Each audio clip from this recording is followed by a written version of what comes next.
Bismillah. First of all, there's no doubt. I mean, even you can feel at this convention, because last convention we had a cloud hanging over our head, or we were under a thorny bush. Something was bothering us, you know. So now, you know, you can feel like, you know, people are breathing again, not so concerned about, you know, disappearing and ending up in an orange jumpsuit somewhere off the coast of Florida, you know. So there's definitely been a change in the country. Cairo was an amazing gauntlet thrown down, because the Quran reminds us, وَإِن جَنَحُوا لِلسَّلْمِ فَاجْنَحْ لَهَا. You know, if they incline towards peace, you should incline towards peace. That's one of my favorite verses, Surah Al-Anfal. But then Allah says, you know, وَتَوَكَّلْ عَلَى اللَّهِ, you have to trust in God, because you never know. But then, if you look, وَإِن يُرِيدُوا أَن يَخْدَعُوكَ فَإِنَّ حَسْبُكَ اللَّهِ. If they're just tricking you, God will suffice you. In other words, don't worry about what their intentions are. If they indicate to you that they want peace, you should incline towards peace. That's how precious peace is.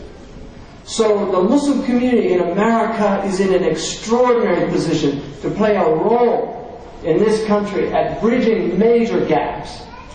But our institutions are going to produce the spokespeople. We have natural spokespeople. I mean, you could tell he's obviously, mashallah, a very gifted young man. I saw him talk. We were at the State Department, and he gave the lunch address. You know, he's not worried about me sitting in the audience. Boy, he just takes off. So he gave an address, and they were all, you know, he was quoting Woody Guthrie and Kant and Sartre and the Prophet ﷺ, and by the end of it, you know, they were impressed. That's what the Muslims have to do in this country. We have to be impressive. Because wherever the Muslims went, they impressed people. That's what they did. The Sahaba impressed people. They hadn't seen people like this before. When they arrived to China, the Chinese had never seen people like that before. When they went to Indonesia, the Habaib from Yemen, the Indonesians had never seen people like that before. When the Muslims arrived in Syria, one of the Christians at the time said, these people remind us of the descriptions of the disciples of Jesus. That's what they said. This is all historical documentation. Ezra Pound, one of the founder of modern American poetry, Ezra Pound, in his book on culture, said, and he wrote this from Morocco, he said, I don't know what power exploded in the 7th century in Arabia that led to 10,000 mosques in Cordoba, but I got a glimpse of it in the way a Moroccan walked in Tangier in 1913. And I saw some of the remnants of those Moroccans. Because when I went to Morocco in 1977, I met people that were 80 years old, that were alive in 1913. And they floored me. Really. The Baqiya of Morocco, I was so amazed at these people. The dignity, the presence they had. I was once walking in the souk in Morocco 10 years ago. And he must have been 90 years old. He had a turban on. He was dressed in traditional jalaba with the beautiful. He had his trimmed beard the way the Moroccans wear it, and his face was full of light. And I was wearing a turban, and I was wearing and he stopped me in the midst of all these Moroccans that looked like bad imitations of French people. He stopped me, and he said, he grabbed me, and he said, Mission Islam. This isn't Islam. And he just pointed around me to all the people. This is a man who saw the transformation of Fez from a city of light and learning to a city of people that have lost their way. And that's what we have to do in this country. We have to be those people that people can see it in the way our Muslim women walk. They did a study recently, and I'll end with this, because I know my 2 minutes is up. They did a study recently on people that have been mugged and raped, and what they did was they took muggers, convicted muggers, rapists, robbers, and they showed them videos of city scenes. And separately they would ask them, if you were going to mug one of these people, who would it be? Almost all of these people identified the same people. And the researchers were blown away. When they asked them, why this person? And they would say, I don't know. So they began to study those people. They found that there were people that walked aimlessly. They didn't have direction. They would rob a strong person who looked like he was just dazed, before they would rob a small woman who was walking with intention. The Prophet ﷺ walked with intention.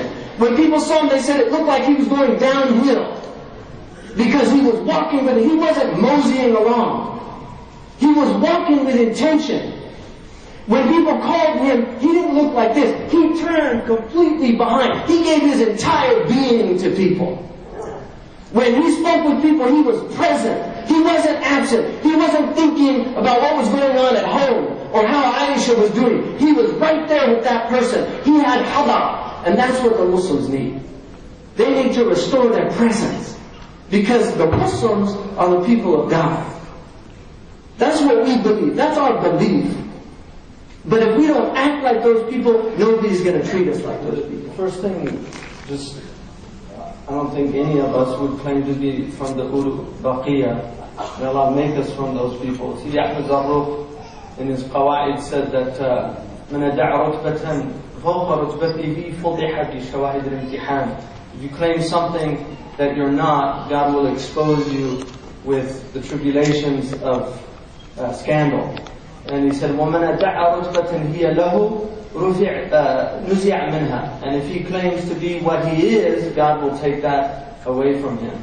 وَمَنْ أَدَعَ رُتْبَةً دُونَ رُتْبَتِهِ رُفِعَ رُتْبَةً عَلَى مِنْهَا. But the one that claims to be less than he is, God will make him greater than he is. And the basis of our religion is not to make claims. In fact, Imam al-Qurtubi, when Allah says in the Quran, وَإِذَا قِيلَ لَهُمْ لَا تُفْسِدُوا فِي الْأَرْضِ قَالَ إِنَّمَا نَحْنُ مُصْلِحُونَ. And if it's said to them, don't sow corruption in the earth, they say, we're only setting things right. He said that's the first proof that they're corrupters, because they claim to be setting things right. That's Imam al-Qurtubi. That all these people out there are saying we're only setting things right. They are the corruptors. The Prophet said we want to set things right. أُرِيدُ إِصْلَحَ مَا أُرِيدُ إِلَّا إِصْلَحَ. You know, they want it, we hope for it, but to make that claim that we're actually doing it is false. In terms of for me, the most profound impact on my life is my mother. And my mother is, and I can honestly say this, that my mother is the most ethical human being that I've ever encountered. My mother would, when we were young, she did polls. She used to work for the field poll research, like the Gallup poll. So I learned about polls when I was 12 years old, because we used to make those phone calls when I was 12. And everybody in that office cheated on the polls, which is why I don't believe in polls. Because the pollsters would just fill out these things, and I mean, it's very common at the field poll, and I know this for a fact. My mother would never do that. And she didn't do it because she was afraid of going to hell. She didn't do it because it used to be that people didn't do things that were wrong because they were wrong. Not because there was any punishment for it. So we witnessed our family, my 6 brothers and sisters, we grew up in a house in which the primary role model was absolute integrity. That's who my mother was. My mother's now 89 years old. She still volunteers 3 days a week teaching Mexican immigrants English at Sonoma State University. 89. She goes and she teaches Mexican immigrants English and does volunteer we followed the program. She was civil rights in the early 60s. So I was in marches when I was a little kid. And, we've got pictures. Imam Zayd knows this. He knows my mother. My mother's in the 1965 yearbook, Encyclopedia Britannica. There's a picture of her on the civil rights thing, holding up a placard that says she was in front of the Barry Goldwater's. They did the convention in San Francisco. My mother's in there. There's all black people behind her. She and her daughter are the only two white people in the picture, and she's holding up a sign that says, "Civil rights is the issue." And then when Vietnam War, she just followed the program. Anti-Vietnam War. We were in all those anti-Vietnam War marches. And then the environment, we had organic things in my house in 1971. She was already going organic. We had to pack up. Everything was recycled. I'm not making this up. This is 1971. Everything was recycled in my house. 1971. So that's what impacted me. And she also left us to think for ourselves. We weren't programmed about anything. She told us that it's a big world and never assume that you've got some kind of a monopoly on truth. Because I asked her once about Jesus being the Son of God, which a lot of Christians always grapple with. And she said, it's a metaphor.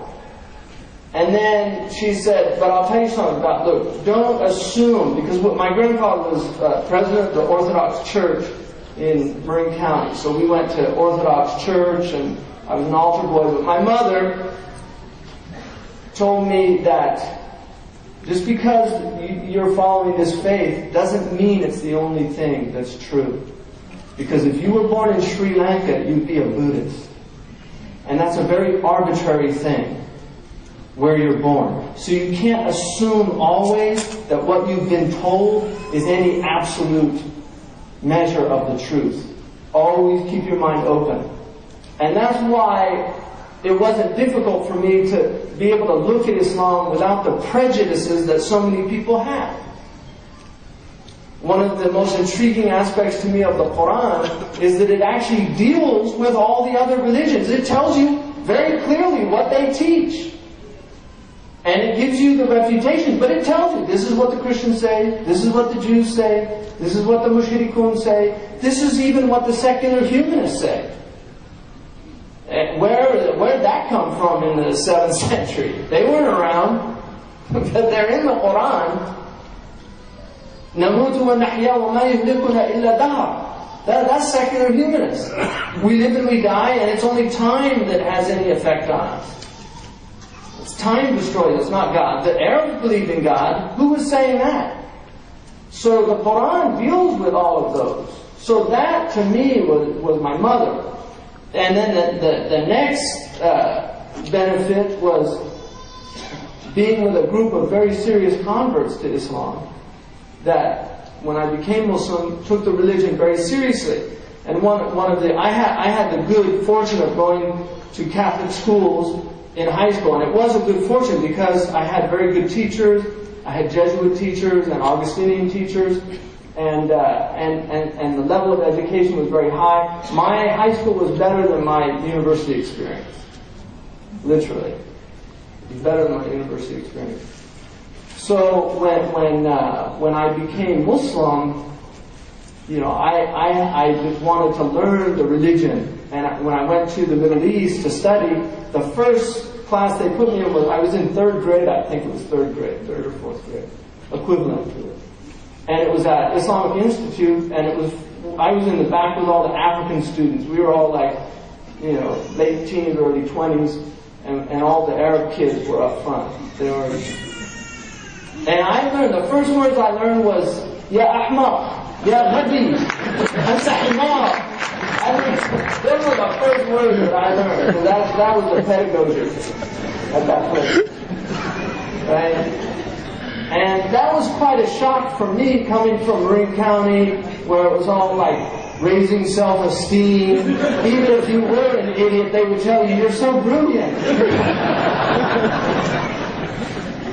So it was very interesting to have those experiences But I had the good benefit of meeting West Africans in the Emirates and having exceptional teachers. And probably the one that impacted me the most was Shaykh Hamza bin Yusuf, Allah yarhamahu, who was the teacher. I have the good fortune that my primary teacher now is Shaykh Abdullah bin Bayya, but he also was a student of Shaykh Hamza. So even though he's a lot older than me, and not that much older, but he's older than me, and he's my teacher, we both share a teacher, Shaykh Hamza bin Yusuf. But Shaykh Hamza was extremely humble, and he was an ocean of knowledge, but he always treated people as if their opinion mattered. And that's the way Shaykh Abdullah bin Bayya is. If you sit with him, and Imam Zayd knows this, and Dr. Bazan, if you sit with him, it doesn't matter what your academic background is or anything, he'll always be interested in what you have to say. وَأَمْرُهُمْ شُورَى بَيْنَهُمْ. Shura, from shara yashuru, to take honey from the cell. That's what shara means, to take honey from the cell. Each person is a cell. They have their own experiences, and they have something to offer and provide. And that's the way they were. So those were the best people that I met, and then Marat al-Hajj. And I feel so fortunate to have had the teachers that I had. And had I not had those teachers, God knows what would have happened. But I had really great teachers, and that's why I know the importance of having good mentoring and good teachers. In terms of what you can do, the I would say is we have to raise the consciousness of our community. We have to raise the understanding and awareness of our community. We are in a crisis right now, and I'll give you a few examples of that crisis. The first crisis is that we have numbers that are increasing far too rapidly, in a way that our current infrastructures cannot sustain. We have now over 30 million Muslims in Europe. And the Europeans are very troubled by this. And to be frank and honest, I don't blame them. I would be deeply troubled. Because if you look at the socioeconomic levels, if you look at the social conditions of many of the Muslim communities in Europe, they are powder kegs. And if you look at the religious demagoguery that we have, if you look at the lack of real training of many of our imams, it's a major problem. Because in the Muslim world, and this is the God's honest truth, and it's unfortunate, and I respect the imams, but, and this is the truth, many of the people that go to the religious schools in the Muslim world could not get into other schools. That's why they end up in the religious schools. And yet Islam is the most difficult of all the subjects. To really learn it well. You need more intelligence to really master the Islamic subjects than you do to learn the social sciences or these other... and I've studied both ends, so I know what I'm talking about. I mean, this is not somebody theorizing. I've studied usul and I've studied sociology.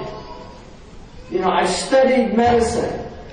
I went to nursing school, and I know the difference. Islamic thought demands intellect. You cannot learn these things by rote and expect them to work for you. And we have far too many Muslims that have gone to these madrasas and Muslim, and it used to be Sheikh Muhammad Hassan al-Didu, who's a brilliant Mauritanian scholar, very well known in the Middle East. He memorizes the 9 collections of hadith, all 9 by rote, and this is not an exaggeration. Muhammad Hassan al-Didu said it takes at least 20 years of full-time study to really learn this tradition, to really learn it. It used to be that people did not teach until they had mastered. Imam Malik said, I did not give fatwa until 70 masters in this city told me that I was worthy of giving fatwa.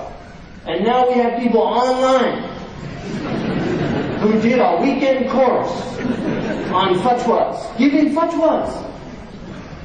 Somebody, I was just reading now in Sahih Muslim, this Mukhtasar of Sahih Muslim, one of the Sahaba said, who remembers the hadith of the Prophet about fitna? And one of the Sahaba said, Ana ahfaduhu. قال, Anta imru'un jari'un. When he said, I know it, the man said, your jari' means you've got a lot of guts. Because the Sahaba were very worried about the sacred trust of transmitting this knowledge, which is why so few of the Sahaba actually narrate hadiths. Most of the Sahaba didn't narrate hadiths. And there's only 7 who are called the Mukthirun, that narrated over 2,000. Abu Bakr as-Siddiq burnt his hadiths. Because he knew there were other people that knew the hadiths, and he didn't want the responsibility. But now we have these people, so this is a crisis in our community of not recognizing that we have a major problem with our religious direction. Who's going to fill our masajid? I know many of you have gone to khutbahs in the United States of America, and you're like, I hope no reporters are here. Or you go to a masjid like Imam Zayd said, the imam that said, ظهر الفساد في البر والبحر. And he said, he got up and he said, وعلى المنبر. We've got, I've been to many khutbahs where all the i'rab is wrong. In the, quoting, and the great muhaddithun said that they feared, Al-Hakim said that he feared people who quoted a hadith with incorrect grammar, that they would fall under the hadith that said, whoever tells a lie about me should take his place in the hellfire. Because to quote him grammatically incorrect is like lying about the Prophet. He didn't say that, because the Prophet spoke perfect Arabic. Sallallahu Alaihi Wasallam. So we have a crisis, and if our community doesn't recognize the crises, that we have to sow the seeds now. We have, right now, how many people saw the New York Times article about New York City, the Eid prayer? Nobody reads New York Times. They're all Republicans. That's okay. Most of them all read Wall Street Journal, right? Oh my God, my stocks. My 401k plan. I don't have a 401k plan, neither does Imam Zayd. So we were fine in this crisis. Okay, when you ain't got nothing, you got nothing to lose. You're invincible. You got no secrets.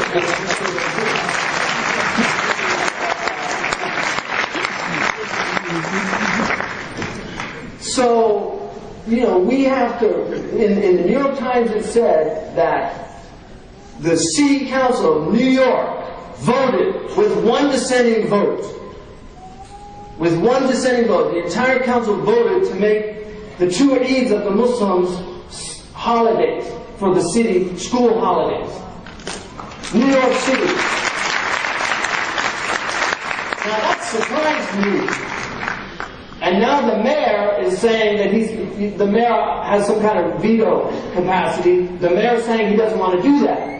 Well, Imam Talib said that he better start looking for a job when re-election comes up. Because the Muslims are a swing vote in New York City. That's power in this country. Now what's really interesting to me though about this is that the New York Times said 12% of children in the New York City school district are Muslim. 12%. You have to think about that. I'm not so quick to clap. I'm actually a little worried. 12%. Where are the institutions? On the way here, we had 2 people, and Mubin was with me. Young people, they're in their last year of high school. When is Zaytuna starting? Because I want to apply. If you go now to public schools, when I was going to school, one of the differences between Catholic high schools and the public schools is the drugs were of a higher quality in the Catholic high schools.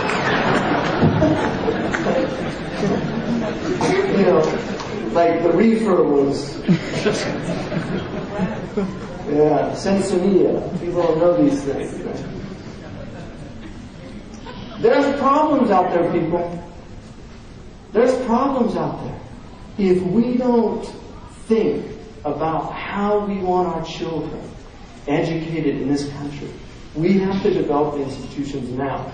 And I'll tell you, it's not one college. Zaytuna is not going to solve the problem. We need colleges all over this country.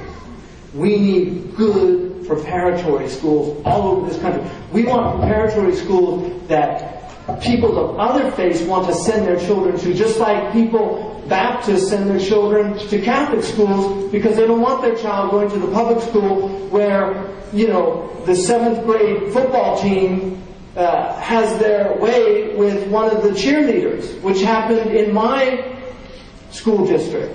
The whole football team had their way with one girl.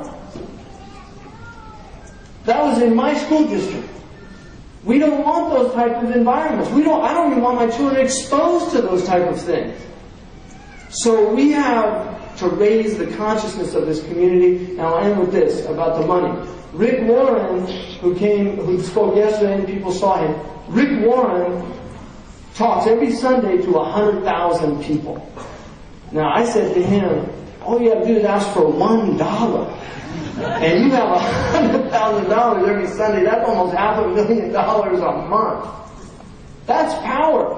He was appointed he's got a diplomatic passport from Rwanda because the president made him everything. Really. Because he has the capacity to do things. They raised in one day $1.5 million for the tsunami, which was a Muslim country. They raised $2 million for Katrina. Our community needs to be organized in a way that you don't have to be giving $20,000, $30,000. You just give $5. But we have so many people giving $5. If every Muslim gave $1 in the United States, $2, we could buy the college campus, which is a Catholic seminary in Oakland. Just $2, every Muslim. That's all it takes. But we have to organize, we have to raise the consciousness of our community.